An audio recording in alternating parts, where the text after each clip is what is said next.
Hola a todos, soy Andrés Felipe Flores y bienvenidos a un nuevo video de tutorías medicina interna. El día de hoy quiero compartir con ustedes uno de los videos que he publicado en mi canal personal Andrés FMed. Si quieren ver más videos de este tipo, los invito a que visiten mi canal y vean los otros videos que tengo publicados en el mismo. De igual manera, los invito a seguirme en mi Instagram @andresf.med, por donde estoy compartiendo con ustedes muchísimos tips de estudio, casos clínicos y muchísimo contenido académico. No siendo más, los dejo con el video. En este video vamos a subir la segunda parte que nos quedó faltando de la interpretación de la literatura científica con lo que es la interpretación de los ensayos clínicos. Debido a que si hubiéramos hecho la sección de metaanálisis y ensayos clínicos juntas, el video que hubiera quedado larguísimo, decidí partir mejor el video en dos, así que en esta parte del video vamos a hablar acerca de lo que es la interpretación de los ensayos clínicos, superioridad, inferioridad, valor P, etc. Hablemos de ahora el escenario en el cual tú estás interpretando un ensayo clínico. Cuando estás interpretando un ensayo clínico, lo primero que tienes que ver es si ese ensayo clínico es de superioridad o de no inferioridad. ¿Qué quiere decir esto? Tú puedes en un ensayo clínico valorar si X es mejor que Y, es decir, si un tratamiento es mejor que otro tratamiento. O puedes valorar en un ensayo clínico si un tratamiento es por lo menos igual a otro tratamiento. ¿Qué utilidad tendría cada una de estas dos valoraciones que podemos hacer en un ensayo clínico? Cuando tengo una enfermedad que no tiene tratamiento, ejemplo, el COVID, yo voy a comparar un tratamiento versus el placebo. Entonces en ese escenario me importa saber si el tratamiento que estoy valorando mejora el desenlace de los pacientes. Entonces en ese escenario voy a hacer estudios de superioridad. Mientras que cuando me enfrento a una patología que ya tiene un manejo que yo sé que sirve, como por ejemplo fibrilación auricular, antes de que existieran los DOACs, la warfarina era el manejo. Entonces lo que yo hago es hacer un estudio porque voy a meter un nuevo medicamento en el manejo de la fibrilación auricular y lo primero que yo tengo que hacer es demostrar si este medicamento nuevo es por lo menos igual a la warfarina, o sea, es igual de seguro, tiene los mismos eventos trombóticos, etc. Si se comprueba en la no superioridad, pasaría posteriormente a ver si existe la superioridad. Es importante hacer esta diferenciación porque conforme a si estoy en un ensayo de superioridad o no inferioridad, va a variar la forma o lo que yo espero de los resultados. Sin embargo, los pasos iniciales en cuanto a la valoración del estudio son muy semejantes. Entonces, ¿qué es lo primero que yo personalmente hago cuando estoy analizando un ensayo clínico? Ver la población, ver cuáles fueron los criterios de inclusión y cuáles fueron los criterios de exclusión. Y esto es de gran importancia porque yo tengo que ver si ese ensayo fue realista, por así decirlo, o ese ensayo de verdad se puede aplicar a la población en general. Para ponerles un ejemplo, fibrilación auricular es una arritmia que es muy común de los viejitos y a mí lo que me importa es saber si un tratamiento sirve en esa población. Pero resulta que me encuentro un estudio que habla maravillas de un medicamento, pero cuando veo un criterio de exclusión era que los pacientes fueran mayores de 40 años. O sea, solo estudió pacientes jóvenes. Muy probablemente ese estudio no sea aplicable para la población en general. Entonces eso ya le quita un poquito de validez o por lo menos le quita un poquito de importancia a ese estudio. Posterior a esto, lo que sigue es valorar por encima los métodos. No les estoy diciendo acá que sepan que es un modelo de regresión, que es una curva de Kaplan-Meier, un montón de cosas que son estadísticas. Si lo saben, buenísimo, pero si no, lo que importa en los métodos o cuando uno lee la metodología es ver si por lo menos hicieron algo por evitar los sesgos. Entonces ver si el estudio es aleatorizado, porque si el estudio no es aleatorizado ya pierde un montón de validez. Entonces ver si el estudio fue aleatorizado, si hubo cegamiento del estudio, porque si no hubo cegamiento también pierde validez. Y ojalá si es un doble o un triple ciego mejor. Es decir, uno puede tener un ciego simple, que es que el paciente no sabe que está recibiendo, un ciego doble, que es ni el paciente ni el médico sabe que se está recibiendo, y un ciego triple donde ni el paciente ni el médico ni quien analiza los datos sabe quién recibió qué. Entre más alto sea el nivel de cegamiento, mejor. Y una cosa adicional que les puedo soltar aquí en cuanto a esta parte del modelo, fíjense siempre en cuanto a si por ahí dice que el estudio fue con intención de tratar. En inglés, intention to treat. Si el estudio dice eso, es mejor, muy probablemente, porque digamos que lo que intenta hacer este modelo de intención de tratar es, pese a que se hayan perdido pacientes, analizarlos de todas maneras en los resultados finales. ¿Por qué es importante este método? Porque si no se hace eso, se puede hacer un error a la hora de interpretar los datos por esos pacientes que se perdieron del seguimiento. Imagínense que estoy comparando un medicamento X y un medicamento y resulta que el medicamento Y generaba un evento adverso súper maluco y por eso todos los pacientes se salieron del estudio. Si yo no incluyo a esos pacientes dentro de mis datos iniciales, puede que me salga que el estudio Y sea superior al X porque solo se quedaron los pacientes que no tuvieron ese evento adverso. Entonces de ahí parte la importancia de hacer un estudio con intención de tratar. Si el estudio dice eso, es de mejor calidad. No quiere decir que si no lo dice ya sea pésimo, no. Pero si lo dice, muy probablemente ese estudio sea de mejor calidad. Y por último, lo que sigue por analizar dentro de la metodología, por así decirlo, de los estudios, es qué es lo que están valorando, cuáles son los outcomes, cuáles son los endpoints. Uno siempre va a encontrar que en los estudios hay un outcome o un endpoint primario y unos outcomes o endpoints secundarios. Entonces, el outcome primario es para lo cual fue diseñado el estudio. Ese estudio quiere buscar una no inferioridad o una superioridad en eso específicamente. Y los secundarios los pusieron ahí como para ver si de pronto encuentran cosas que puedan pescar quizá para unos estudios adicionales. Eso es muy importante tenerlo en cuenta. Si me sale algo en los outcomes secundarios, lo mejor es hacer un segundo estudio para comprobar que verdaderamente ese resultado es verdadero. Y aquí ustedes se pueden encontrar con dos posibles outcomes. Hay estudios que tienen dos outcomes primarios, uno de eficacia y uno de seguridad. Entonces puede que el de eficacia, por ejemplo en fibrilación auricular, el de eficacia era que no hubiera ACV, pero el de seguridad era que no hubiera sangrados. Y son igual de importantes los dos, y los dos, dependiendo de si yo encuentro alguna alteración, serían significativos, diferente a si yo encuentro una diferencia en los outcomes secundarios. Ya con todo esto claro, ahora sí pasaríamos a lo que es analizar los resultados. Entonces, antes de analizar los resultados y explicarles bien la diferencia entre lo que sería uno de superioridad y uno de no inferioridad, creo que hay varias cosas a mencionar.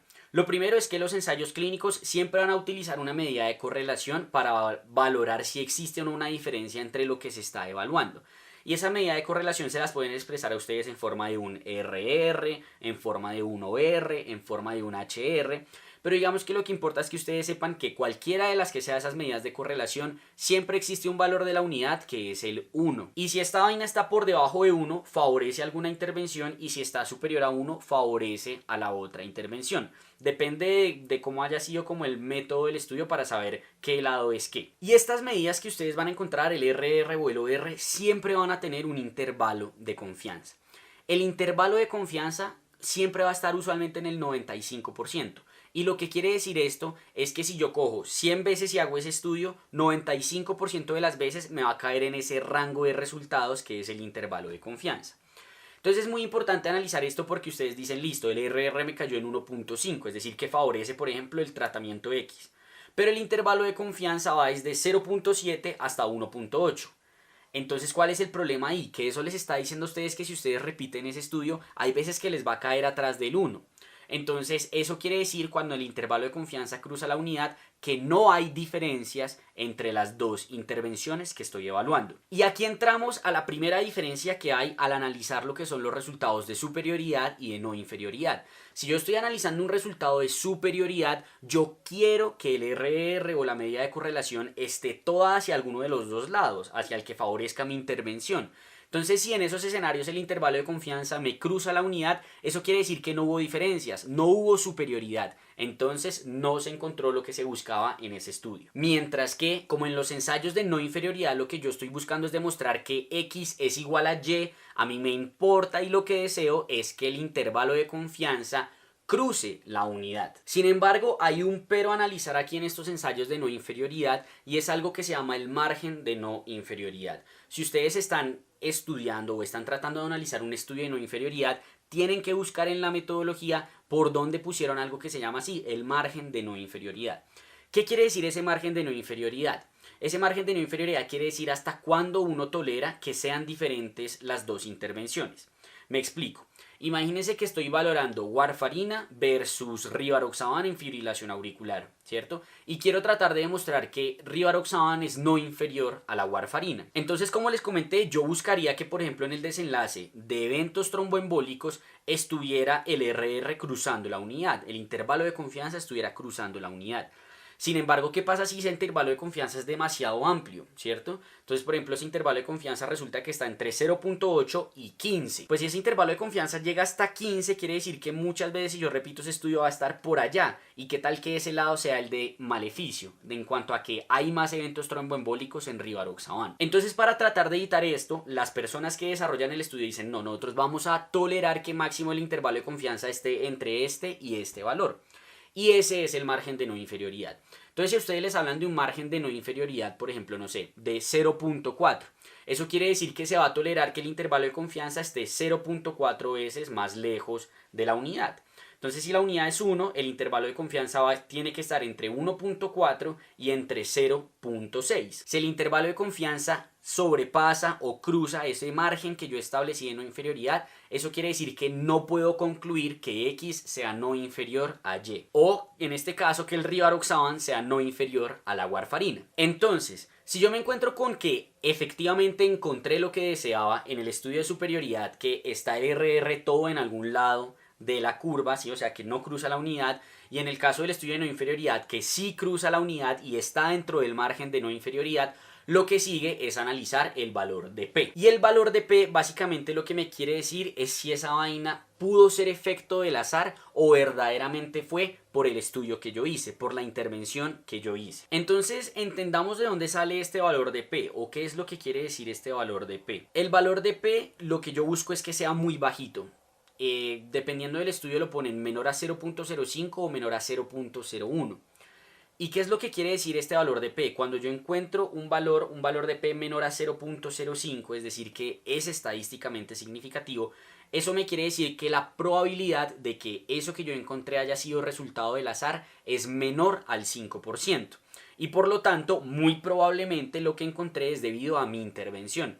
Mientras que si yo encuentro un valor de P de 0.3, por ejemplo, eso quiere decir que hay un 30% de probabilidades de que eso haya sido resultado del azar y no de la intervención que yo realicé. Sería inaceptable con ese valor concluir que mi intervención sirve. Entonces, por eso el valor de P es el que nos determina si algo es estadísticamente significativo o no, es decir, si algo verdaderamente se debe a la intervención que nosotros realizamos o no. Nuevamente, con los ensayos de no inferioridad tenemos como una cuñita adicional que tendríamos que añadir.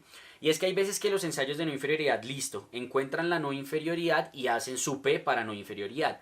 Pero hay algunas otras ocasiones en las cuales el ensayo de no inferioridad resulta que termina todo demostrando que pareciera ser que la intervención es superior a contra lo que yo la estaba comparando. Y en esos escenarios, dentro del mismo estudio, cogen y hacen un estudio analítico para sacar una P de superioridad. Entonces siempre tienes que tener cuidado en un ensayo de no inferioridad. Cuando le das un valor de P, usualmente te van a decir si es la P de no inferioridad o si es la P de superioridad. Si es la P de superioridad, quiere decir que encontraron que no solo era no inferior, sino que era mejor que la intervención inicial, y conforme a la P, si encuentras que es estadísticamente significativa, eso querrá decir que podemos concluir que el medicamento es superior al otro. Veamos un ejemplo de ensayos de superioridad y de no inferioridad para entender un poco mejor esto que les he explicado. Empecemos entonces analizando lo que sería este estudio de dexametasona en COVID-19. Como les decía, como en COVID no tenemos una terapia base, esto va a ser un estudio de superioridad porque estamos comparando contra placebo para saber si es mejor.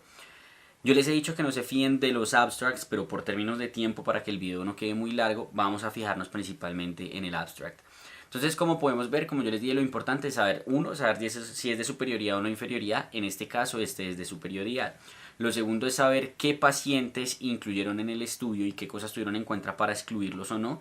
Si miramos rápidamente aquí en la parte de la metodología, muy probablemente nos vamos a encontrar que fueron pacientes hospitalizados y que si tenían algo que sugería que pronto podían poner a los pacientes en un riesgo sustancial de recibir la dexametasona, los excluían. Lo único que uno podría quejarse acá o que uno podría ver es que dicen que también incluyeron pacientes con COVID sospechado, no solo incluyeron pacientes con COVID confirmado, lo cual pues les digamos puede ser un pero, puede ser una crítica que se le podría hacer al artículo, porque a mí me importa saber si la dexametasona sirve en los pacientes que tienen COVID, no en los pacientes que de pronto tengan COVID.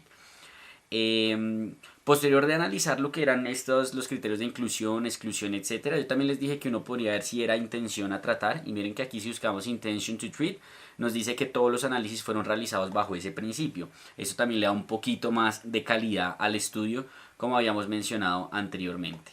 Posteriormente lo que tenemos que analizar es entonces qué es lo que están viendo, cuáles fueron los outcomes. Y acá nos dice que el outcome primario fue la mortalidad a 28 días y que esos son los resultados preliminares, algo importante a tener en cuenta. Entonces uno listo, ya sabes que el outcome es 28 días y están comparando dexametasona versus manejo usual, un ensayo de superioridad.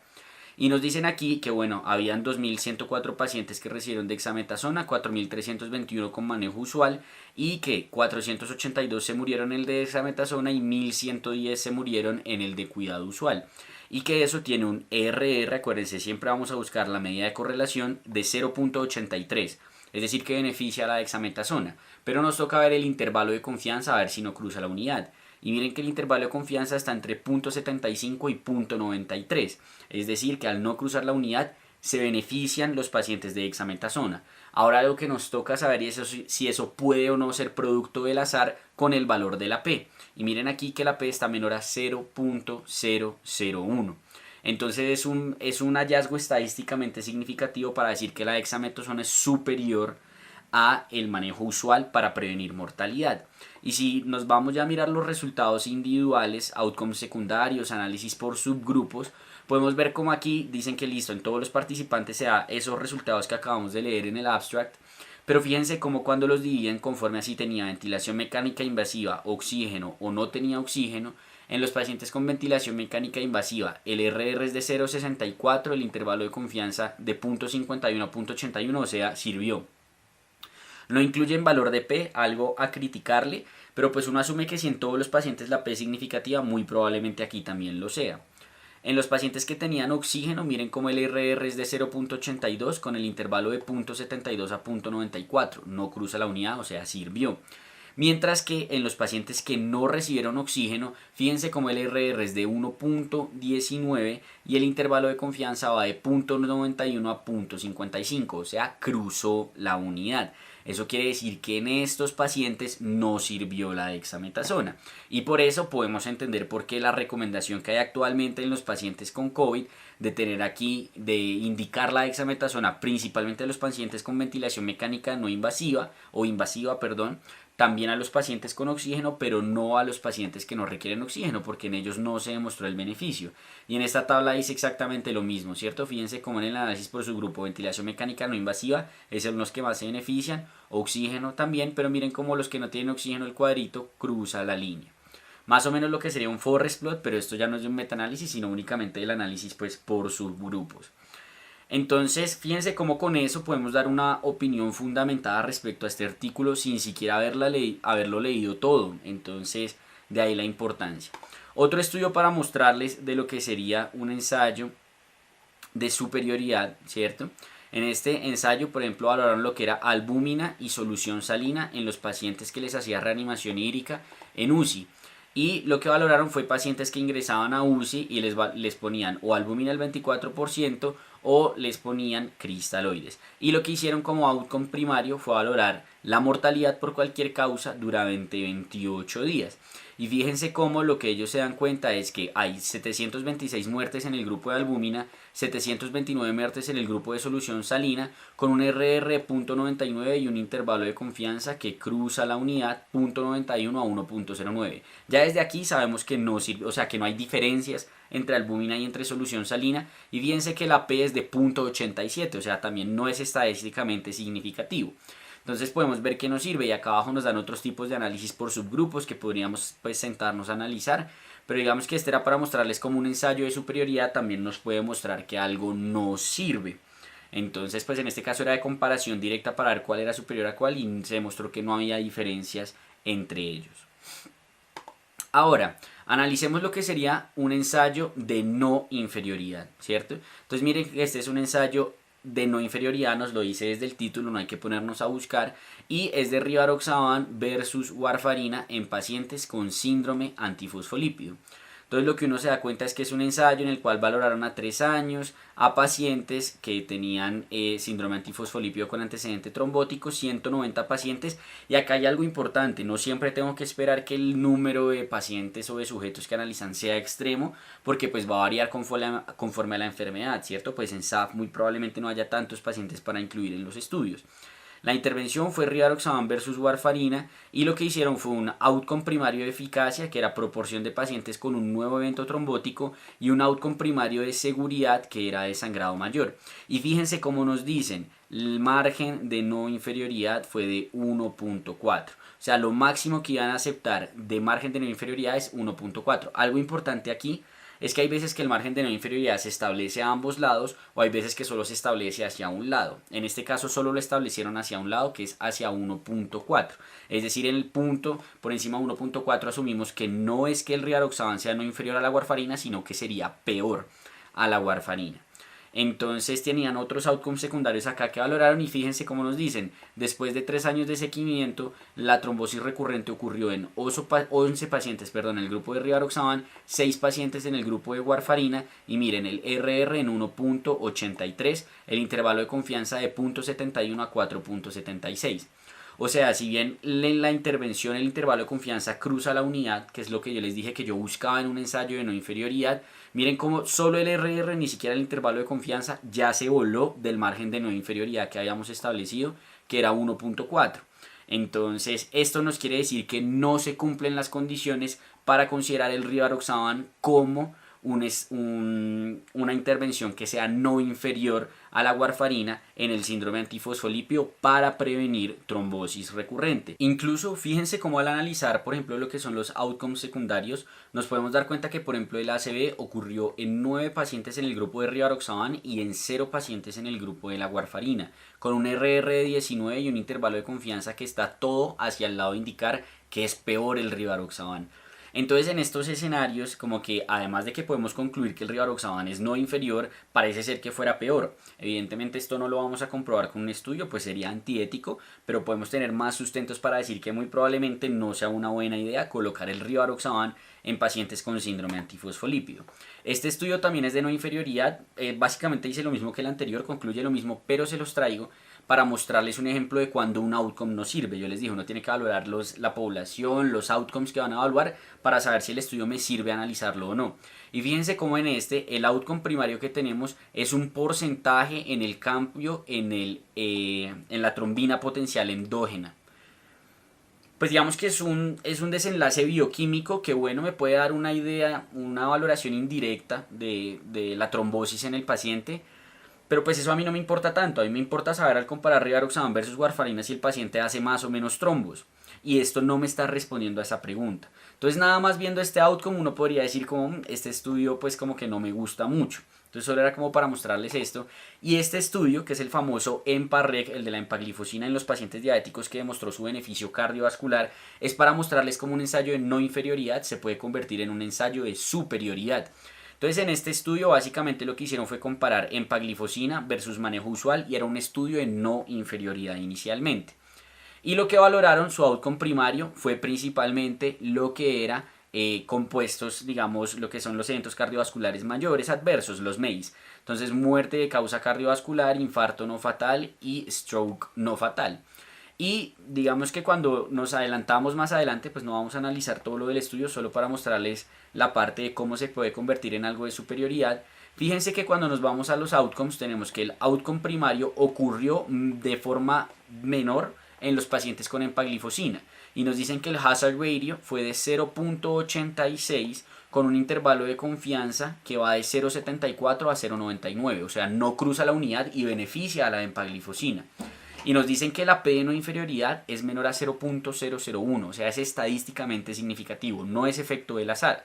Entonces aquí los investigadores dicen, venga, parece que la empaglifosina antes es superior al manejo usual. Y de una vez hacen el estudio de superioridad y vean que la P de superioridad es de 0.04. O sea, también es estadísticamente significativa.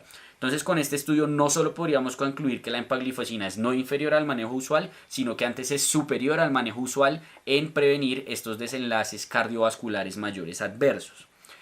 Me importa también este estudio porque si vieron, pues el estudio está diseñado para ver el compuesto de todos estos desenlaces. Pero resulta que cuando hicieron como los análisis por subgrupos, se dan cuenta que la empaglifosina además disminuye la tasa de hospitalizaciones por falla cardíaca en los diabéticos. Pero eso era un outcome secundario. Entonces digamos que uno podía asumir que esto podía ser así, pero tocaba hacer un estudio como tal para demostrar que la empaglifosina verdaderamente disminuía la hospitalización por falla cardíaca en los diabéticos. Y entonces sacan de ese outcome secundario de ese estudio un nuevo estudio adicional que se llama el Emperor Heart.